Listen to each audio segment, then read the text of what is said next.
The story of this movie begins in 1993 with Simeon Research Hospital. Dr. Weaver began to talk about someone named Gabriel and said that he was getting stronger and malignant, and if he went on like that, he wouldn't get out of hand. But suddenly someone said he ran away again. Things are not going well at this hospital, and this guy said that all the machines are started doing crazy, as if he took control of the hospital's electric system. Gosh, what is this? The doctor ordered this cop to drag him at once. After opening the door, something struck him hard. My lord, he broke his arm, and everything became chaotic. The doctor took the gun and shot him, and eventually he seemed to calm down. What is this? The doctor ordered them to tie him to the chair, but as if he had become broadcasting his thoughts and told them over the video. I'll kill you all. The doctor said it's time to cut out the cancer. Malignant 2021. This is Derek, and this is his wife Mary, who looks tired as she is pregnant and the fetus has moved a lot in her tummy today.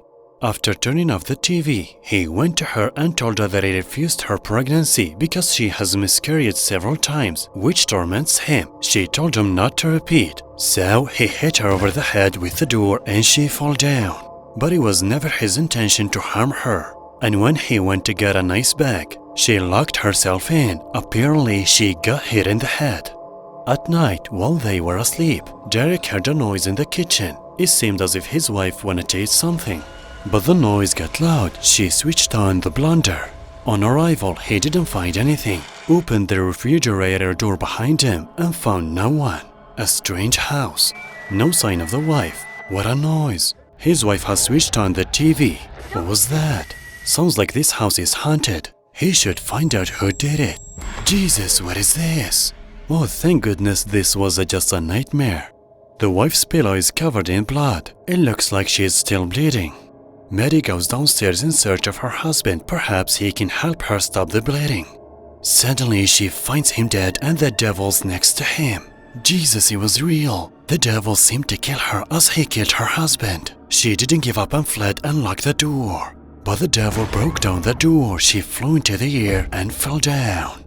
When the cops arrived after the neighbors reported having heard screaming, they said the crime was very serious, as if the victim had an extremely violent traffic accident. Mary was taken to the hospital and it looks like the monster didn't attack her, but sadly she lost the fetus.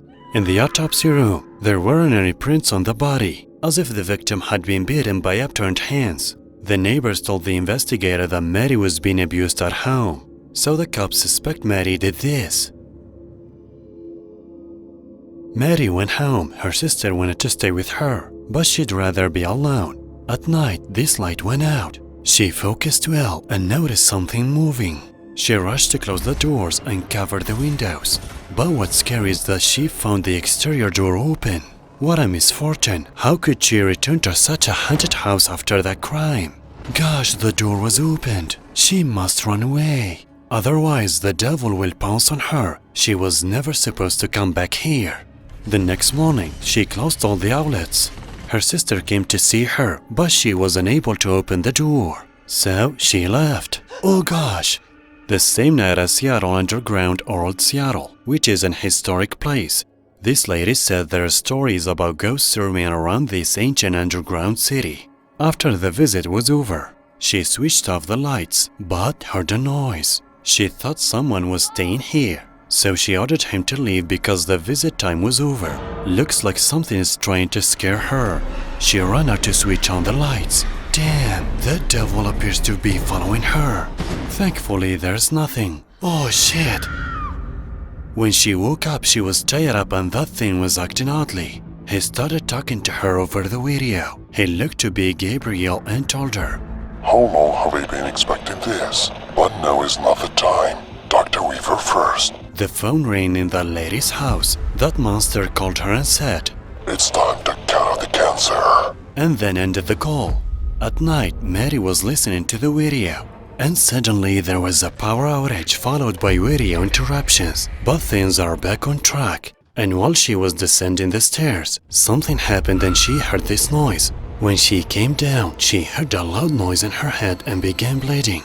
And while she was putting the clothes in the washer, she found this woman telling her what you are doing at my place. Mary couldn't move, and that monster assaulted Dr. Weaver. Suddenly, the shape of the house began to change. What a terrible thing.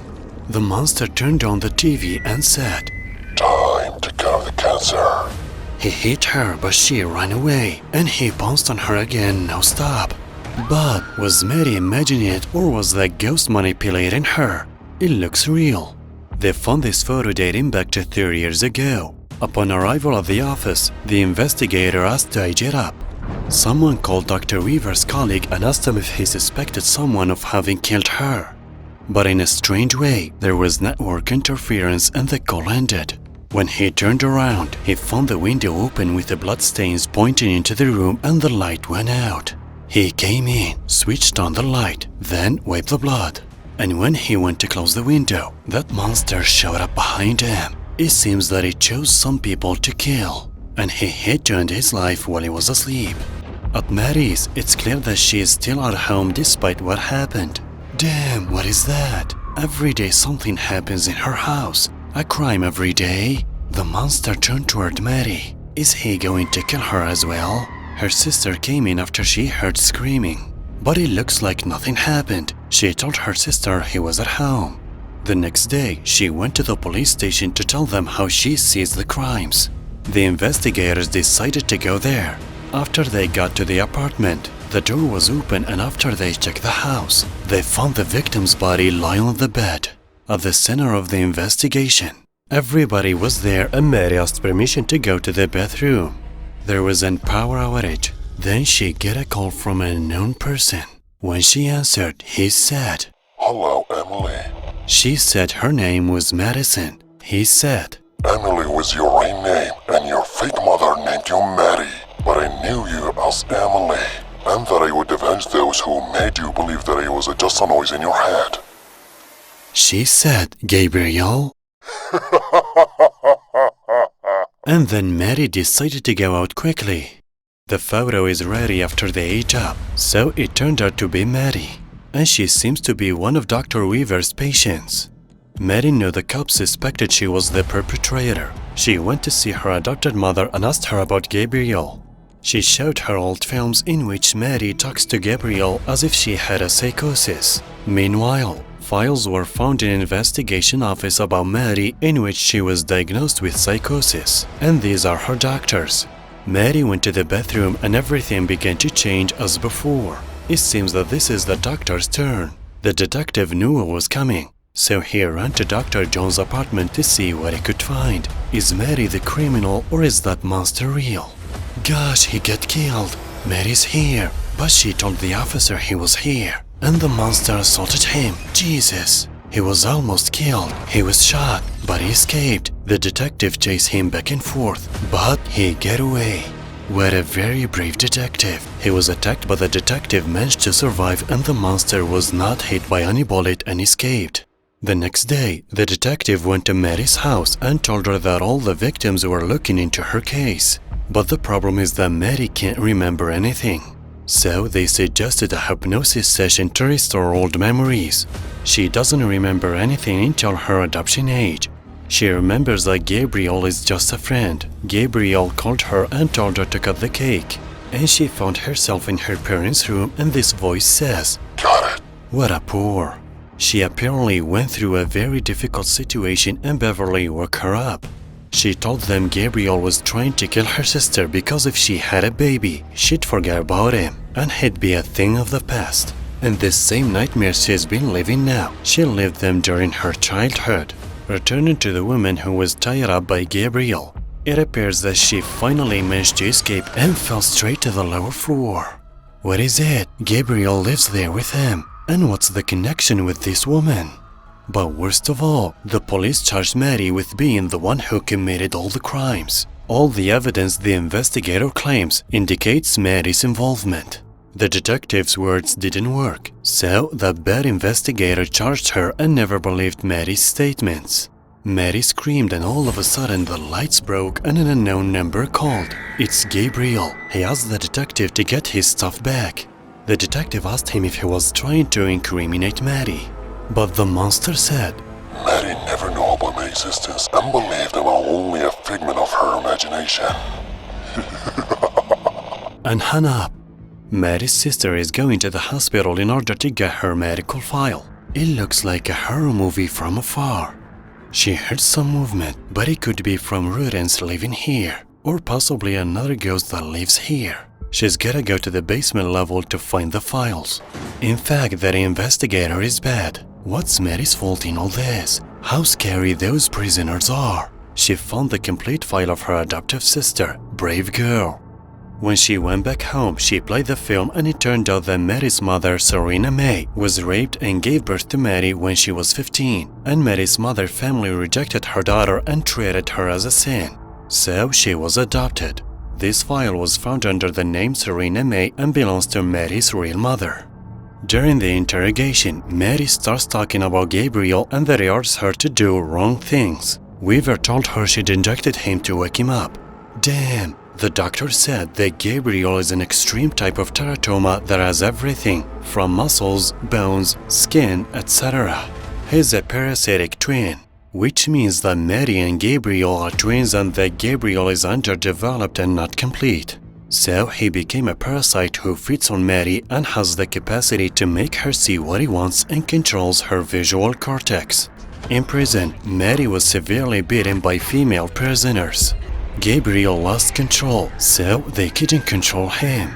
The doctor said that Gabriel can control Mary and make her believe that she is living her life properly, but he completely controls her body to do whatever he wants. So he was completely excised, and only part of his brain was left with her brain, so that they couldn't cause any brain damage. Things have worsened in prison. Gosh, this is like Gabriel trying to get out. See what happens. Damn.